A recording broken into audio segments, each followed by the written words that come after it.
고통을 살아내기 또는 앓기와 깨기.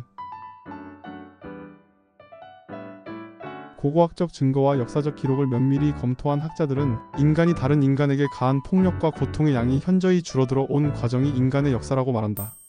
마취제와 진통제를 발명한 현대의학은 생리적 통증마저 통제 가능하게 만들었다. 이제 고통은 드높은 이상의 실현을 위해 치러야 할 대가도 신의 저주도 아니다. 고통은 어떤 가치나 의미도 없는 제거해야 할 불쾌한 경험일 뿐이다. 아직도 많은 사람이 의학이 해결하지 못하는 통증에 시달리고 있기는 하지만 적어도 물리적 원인이 있는 통증은 원리적으로 해결 가능한 것으로 여겨진다. 통증의 조절에서 뛰어난 성과를 이루어낸 현대의학이 오히려 통증에 대해 대체로 무관심했던 것도 그런 낙관적 전망 때문이었다. 통증을 다루는 의학의 전문 분야는 그냥 의식의 기능을 정지시키는 마취였다. 통증의 제거와 마취를 같은 것이라고 생각했기 때문이다.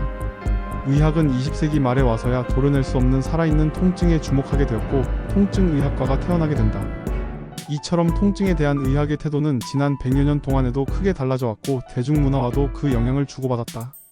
지난 세기에 발간된 단행본 중에서 통증 즉 페인이 제목에 포함된 것만 살펴보아도 통증에 대한 과학과 문화의 이해 방식이 얼마나 다양한지 알 수 있다.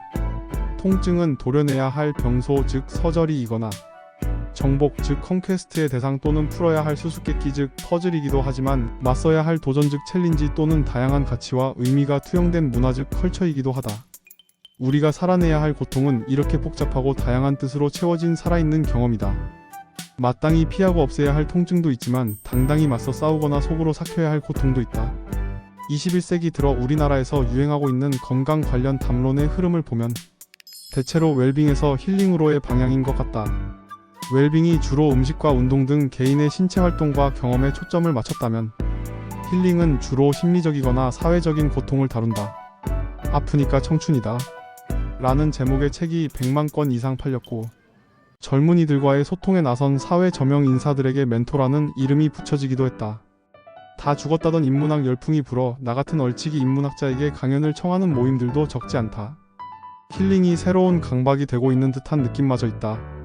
하지만 진정한 의미의 힐링은 고통을 잊게 한 구조와 그 속을 살아가는 주체의 관계에서 시작되어야 한다. 고통은 객관적 조건과 주체적 경험의 상호작용이다. 객관적 조건은 의학의 몸일 수도 사회와 문화의 구조일 수도 있다. 고통은 그 조건들을 살아내는 주체의 체험이다. 고통은 나 아닌 것이 나에게 가해지는 것도 내 속에 있던 것이 오롯이 드러나는 것도 아니다. 고통은 나와 나 아닌 것의 관계로부터 생긴다. 그래서 고통으로부터의 치유는 아파하는 나를 알아내고 고통을 주는 객관적 조건을 깨는 것이어야 한다. 이성복 시인은 극복할 수 없는 아픔에 대한 위안은 그래도 우리가 그 아픔을 알아낼 수 있다는 믿음에 있다. 라고 했다. 여기서 우리는 우리말 알타가 지닌 묘한 이중성을 발견한다. 아픔을 알아내는 것이 아픔의 뜻을 알아내는 것과 겹치기 때문이다. 나는 알타와 알다가 모두 알에서 왔을 것이라 생각한다. 알은 새로운 생명이 싹트는 공간이다. 어미는 그것을 품어 생명을 기르고 새 생명에게 삶을 알게 해준다. 그 속에서 새로운 삶을 알아낸 생명은 그 알의 껍질을 깨고 새 세상으로 나온다. 완전히 새로운 세상을 만나는 것이다. 암과 깨달음은 새 생명이 태어나는 난생의 과정을 우리의 일상적 경험에 비유한 데서 유래쓰리라는 것이 나의 생각이다. 우리는 삶을 그리고 그 속의 아픔을 앓으면서 살아간다. 그리고 그 아픔이 무르익었을 즈음 삶에 대한 새로운 알에 도달하게 되어 낡은 삶의 껍질을 깨고 새로운 삶을 시작하기도 한다.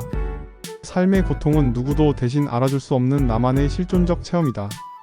이 고통을 충분히 알아냈을 때 새 삶의 길이 열린다. 그리고 이렇게 시작되는 새 삶은 다른 사람의 고통에 대한 폭넓은 이해의 지평을 열게 된다.